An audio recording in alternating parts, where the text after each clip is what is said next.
Welcome back friend बिज TV में।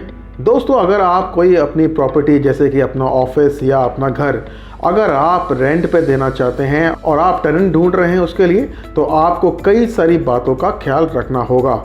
कई बार होता क्या है कि जो भी आपका टेनेंट होता है वो आपकी प्रॉपर्टी का वही हशर करता है कि जैसा कोई हाथी किसी किसान के खेत तक करता है, यानी कि आपकी प्रॉपर्टी को वो पूरी तरह से बर्बाद करके रख देता है। तो फ्यूचर में अगर आप अपनी प्रॉपर्टी को रेंट पे देना चाहते हैं तो मैं आपको बताता हूँ 6 ऐसे प्रिकॉशन जिसे आपको ध्यान में रखना है।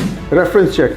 दोस्तों, अगर आप अपनी कोई प्रॉपर्टी जैसे कि अपना ऑफिस या अपना घर अगर किसी को किराए पे दे रहे हैं तो आपको रेफरेंस चेक जरूर करना है। आपको टेनेंट के पिछले रिकॉर्ड्स को जरूर चेक करना है। आप टेनेंट के पिछले लैंडलॉर्ड से बात जरूर कर लें कि आखिर टेनेंट ने वो मकान खाली क्यों किया, कि कहीं उसे बाहर निकाला गया या फिर वो किसी इलीगल एक्टिविटीज़ में शामिल था। कई बार होता क्या है कि लोग रेफरेंस चेक करने से बचते हैं। वो बस अपनी प्रॉपर्टी को किसी भी हाल में रेंट पर चढ़ाना चाहते हैं। वो जल्दी से जल्दी पैसा कमाना चाहते हैं। उन्हें लगता है कि उनका 1-2 महीना खाली चला जाएगा तो उनका नुकसान हो जाएगा, लेकिन इस जल्दबाजी के चक्कर में उनका और ज़्यादा मोटा नुकसान हो जाता है। दोस्तों, आपको अपनी प्रॉपर्टी पर रेंट पे देने से पहले एक रेंट एग्रीमेंट या फिर लीज एग्रीमेंट को जरूर साइन कर लें।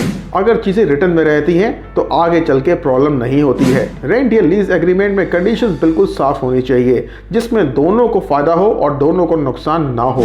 रेंट एग्रीमेंट में यह भी साफ होना चाहिए कि अगर आपका टेनेंट अगर आपकी प्रॉपर्टी को नुकसान पहुंचाता है तो उसकी भरपाई उसको करनी होगी। उस प्रॉपर्टी का लॉस का खर्चा उसे उठाना होगा। टेनेंट को अगर आपने जरा सी भी फ्रीडम दी तो आपको भारी नुकसान वो पहुंचा सकता है। Maintenance of property. दोस्तों, अगर आप अपनी प्रॉपर्टी को रेंट पर चढ़ा रहे हैं तो इस बात का भी ध्यान आपको रखना पड़ेगा कि आप अपनी प्रॉपर्टी का ठीक ठाक मेंटेनेंस रखें। महीने में एक बार जाकर आप अपनी रेंटेड प्रॉपर्टी का विजिट जरूर कीजिए।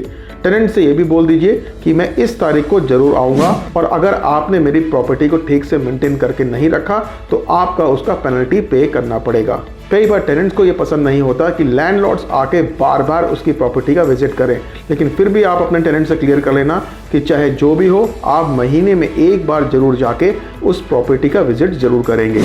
Metres checks are must. दोस्तों, कई बार क्या होता है कि जब भी आप अपने प्रॉपर्टी को रेंट पे दे देते हैं तो आप बिल्कुल भी उसका ध्यान नहीं रखते, जिसका फ़ायदा आपका किराएदार पूरी तरह से उठाना चाहता है। कुछ किराएदार बहुत ज़्यादा शातिर होते हैं। वो पावर मीटर्स में या फिर गैस मीटर में काफ़ी ज़्यादा टैंपरिंग करने की कोशिश करते हैं। उनकी ये कोशिश होती है कि वो कम से कम बिजली का बिल भरे, वो कम से कम गैस का बिल भरे। आप किराएदार से हमेशा बिजली का मीटर या फिर गैस का मीटर का बिल जरूर मांग लें और ये भी चेक जरूर कर लें कि क्या वो उन चीज़ों का भुगतान करता है भी या फिर नहीं। वरना जब वो आपका घर या फिर आपका ऑफिस खाली करके चला जाएगा तो हो सकता है उल्टा आपको एक मोटा जुर्माना भरना पड़ जाए। अनइनहैबिटेबल कंडीशन। दोस्तों, आपको इस बात का हमेशा ख्याल रखना पड़ेगा कि जब भी आपका टेनेंट आपका मकान को खाली करके जाए तो नए टेनेंट को मकान देने से पहले आपका जो घर या आपको जो ऑफिस होता है वो बहुत अच्छी कंडीशन में होना चाहिए, क्योंकि अगर आपकी प्रॉपर्टी अच्छी कंडीशन में नहीं होगी तो उसकी वैल्यू लगातार गिरती चली जाएगी और फ्यूचर में कोई भी टेनेंट प्रॉपर्टी को लेने से पहले आपसे 100 बार बात करेगा या फिर अपनी शर्तें लगाएगा। Eviction of a tenant. दोस्तों, अगर आप अपने टेनेंट से बहुत ज़्यादा परेशान हैं और आप अपनी प्रॉपर्टी को खाली कराना चाहते हैं तो आपको उससे सीधे मुंह बात करनी पड़ेगी।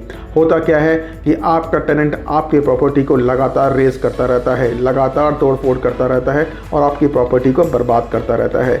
वो आपकी प्रॉपर्टी को कई बार इलीगल एक्टिविटीज़ में भी यूज़ करता है। तो ऐसे में आपको कड़े स्टेप्स लेने पड़ेंगे। आपको जाके अपने टेनेंट से बात करनी होगी और आपको ये कहना होगा कि वो प्रॉपर्टी एक पर्टिकुलर डेट तक खाली कर दे। पेनल्टीज़। दोस्तों, कई बार क्या होता है कि आपका जो टेनेंट होता है वो प्रॉपर्टीज़ को बहुत जल्दी बदलता है।